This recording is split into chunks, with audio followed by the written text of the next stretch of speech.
I am one with my wood. Wait.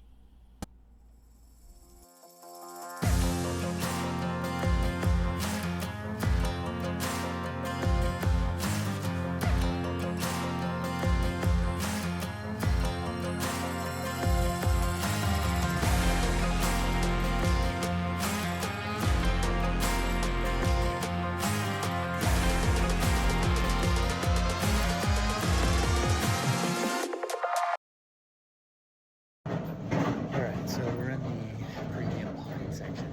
I like using this stuff for framing. It just makes it clean. It's a little bit more expensive, but yeah, so be it.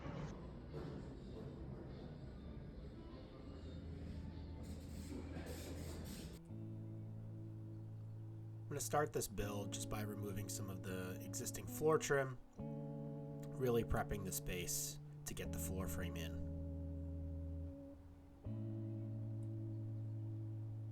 If you're like me, then you're somewhat of an idiot and didn't cut away the existing latex paint before pulling the molding off the wall.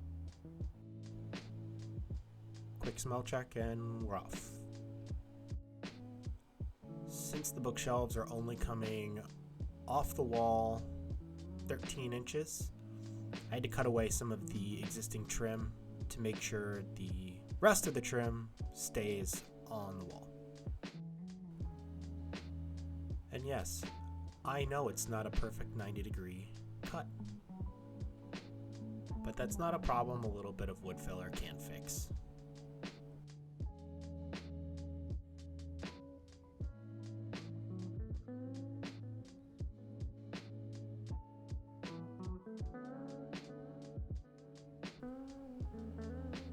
And here we pull it away, and you'll see I create a little bit more work for myself once again by splitting the existing molding. So what I'll do later is just glue that back together and apply a little bit of clamping pressure. It's as good as new. Now I'm off to fabricate the floor framing. One thing to keep in mind here is just make sure you have an idea of how many vertical columns you're going to want in your bookshelves, because that becomes important as you build the floor framing.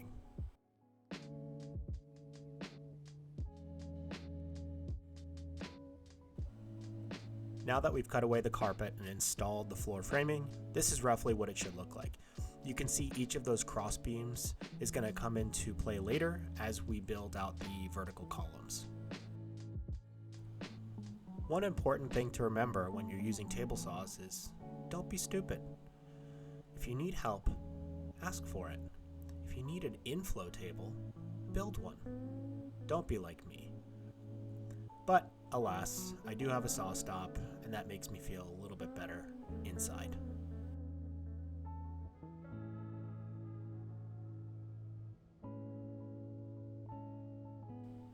At this point in the build, I'm cutting up the vertical columns to install into those cross beams on the floor frame. One quick tip for the DIYers out there, this may be obvious to some carpenters, but always account for the width of the blade.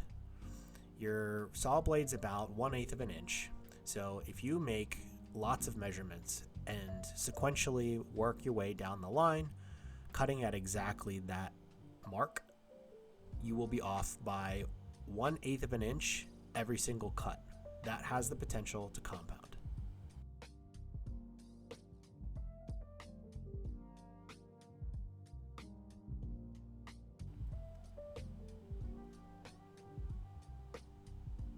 Then as you can see, I'm lining up the side of the blade with the line, as to make sure that the blade creeps up exactly on my line. And I'm sure you all have heard the age-old saying, measure once, cut twice, or something like that.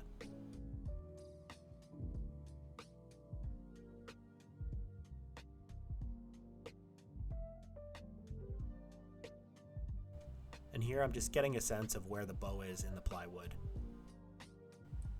As you go to install the shelves, it's really important to remember that the top of the bow faces up.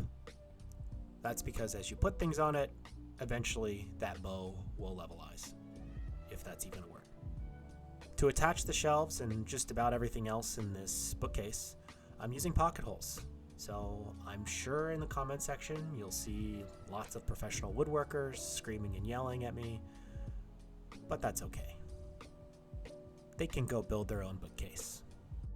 In my not so professional opinion, pocket holes are a really great way to attach shelves or cabinet faces, whatever it may be. They're discreet and they're strong enough to last. Now that I've got all my shelves fabricated and pocket holed, it's time to install. I'm using a little bit of tight bond just for an additional layer of structural integrity because pocket holes aren't invincible, even though I like to think they are. Now is really where I'm going to start to piss people off, especially in the industry. I'm putting my pocket hole faces face up. Normally, you try your hardest to hide where the pocket holes are, but for this build, I found it a lot easier just to get into tight spaces, putting them face up. For this particular project, I felt that was okay, considering I was going to go through with wood filler, make everything flush, sand it, and then put a thick layer of primer and paint on it at the end. In this particular portion of the shelf, I'm driving some 3-inch construction screws into the side of it just for some additional structural support, as there will be a bench top on top of this part. Don't mind the wobble, it will be attached to the main structure soon enough.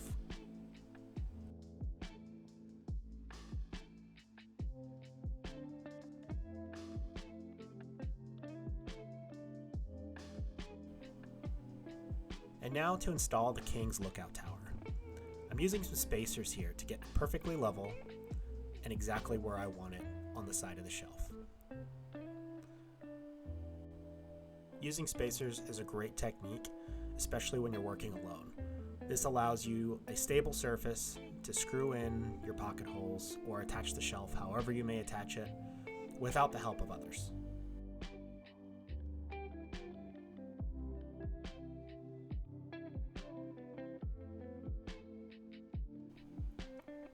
Odin approves.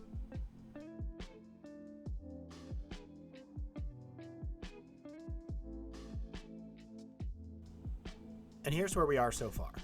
Just the core structure. I still have some shelving to install, but you get the idea now. It's starting to really come together. At this point, I'm moving on to the trim. But my circuit breaker had other ideas. Sometimes I think this dog thinks I'm a total moron. And we're back. For just about all the trim in this project, I'm using premium cut 1x3 pine. It's easy to work with, and it looks nice. Nice clean edges. Before I start installing the trim though, I want to at least get the crossbeam to hold the crown molding up. As you can see here, I'm looking for a stud in the ceiling, but to no luck. Since this strip isn't meant to hold more than crown molding, I figured it would be okay to move on to use anchors. This will allow me a lot more freedom of movement to put the strip exactly where I want it.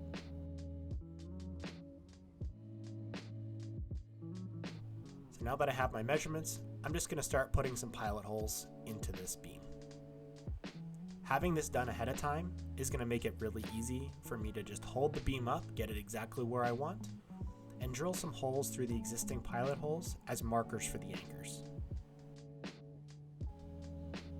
Now I'm just going to put a couple of drywall screws into each end, as this will allow me to temporarily hold it in place while I drill the rest of the pilot holes into the drywall ceiling.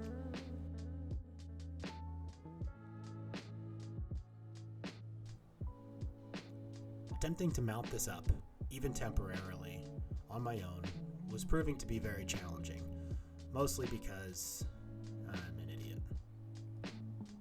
But I'm also a stubborn idiot, so I'm going to keep trying until I get it.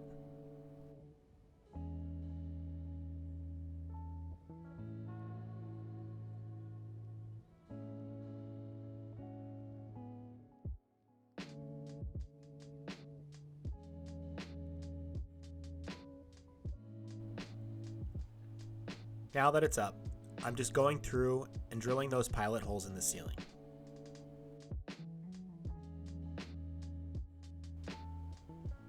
And then drilling in the anchors.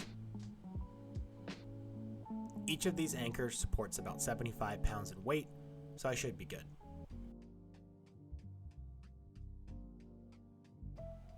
Now all I'm doing is attaching the beam into the anchors that I just put in. And again, here I am doing things the easy and lazy way, as opposed to the right way. But, according to Robert Heinlein, progress isn't made by early risers, it's made by lazy men trying to find easier ways to do something. So I guess you could just call me a bit of a progressive person.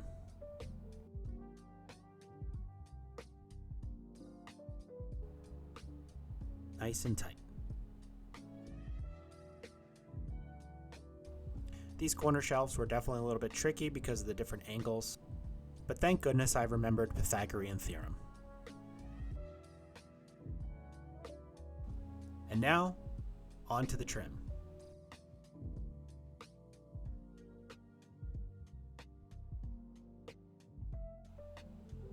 And more trim. I suppose it's worth mentioning I'm using 1 1/4 inch brad nails to attach the trim to the plywood shelves.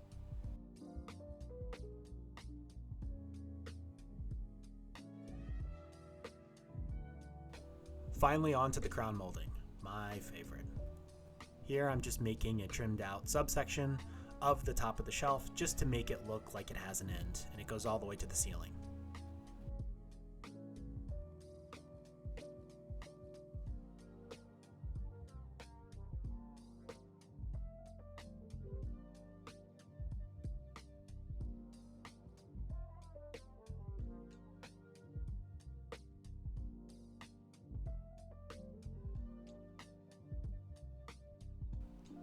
One of the last tricky pieces of this was moving the vent from the floor to the face frame. Since there was a floor vent here, I need to make sure airflow can get out. So all I'm doing is attaching an adapter down into the floor piece, running a little bit of duct up to the front, and then attaching it to the back of the faceplate, which has a more modern/Victorian vent plate attached to the front.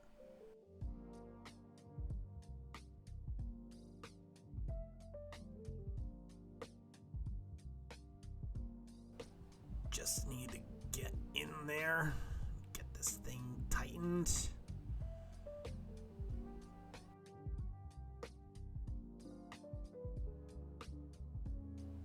Now that the vent and the duct is running up to the front, I'm attaching the faceplate to the carcass of the shelves.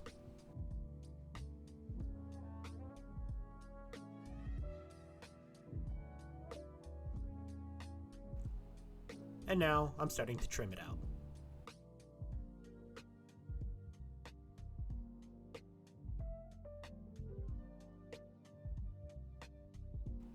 Since I didn't want just a boring plain Jane faceplate with a vent on it, I decided to add some decorative trim.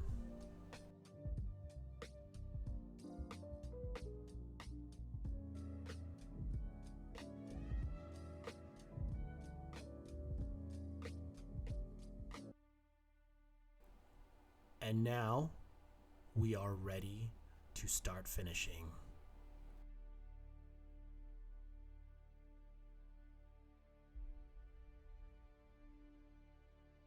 To start, I'm going through and sanding everything, especially the areas with a lot of wood filler. This is going to make the end result totally worth all of the sanding that went into this.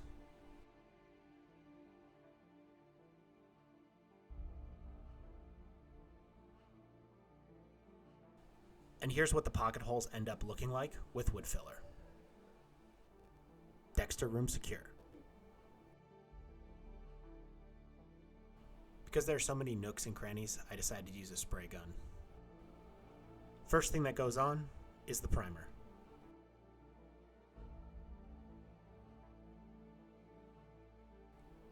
lots of primer.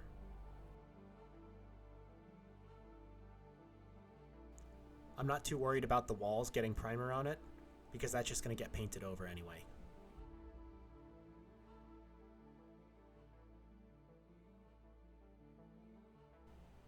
And now for the paint. Admittedly, this took a lot longer than I thought. The idea was that using the spray gun was going to make this real quick and easy work. But that's only if you buy one of the high-powered industrial spray guns.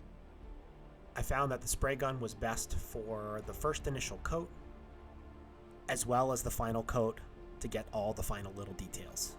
But the second coat, the main coat, I ended up using a roller and a brush.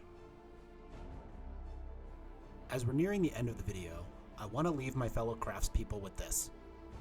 If you're even thinking about starting a project like this, do it.